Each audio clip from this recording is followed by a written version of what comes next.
14 اگست پر میں یہ پیغام دینا چاہوں گا کہ پاکستان کا مطلب کیا؟ ہم نے بچپن سے سنا ہے پاکستان کا مطلب کیا، لا الہ الا اللہ، اور ڈاکٹر اقبال نے بھی یہی فرمایا تھا، چین و عرب ہمارا، ہندوستان ہمارا، مسلم ہے ہم، وطن ہے سارا جہاں ہمارا۔ تو چین بھی ہمارا ہے، ہندوستان بھی ہمارا ہے، اگر ہم مسلمان ہیں، اگر کلمہ طیبہ کے مطابق زندگی گزارتے ہیں، پوری دنیا ہماری ہے، پوری کائنات ہماری ہے، پوری کائنات مسلمانوں کے لیے ہے۔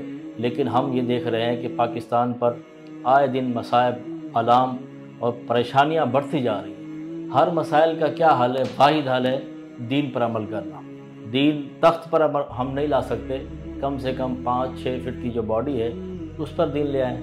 ہر ایک مجھ سمیت آج سے یہ عہد کرے کہ ہم نے کلمہ طیبہ کے مطابق زندگی گزارنی ہے، انشاءاللہ ہمارا پاکستان بھی قائم رہے گا اور انشاءاللہ مسلمان پوری دنیا پر حکومت کریں گے۔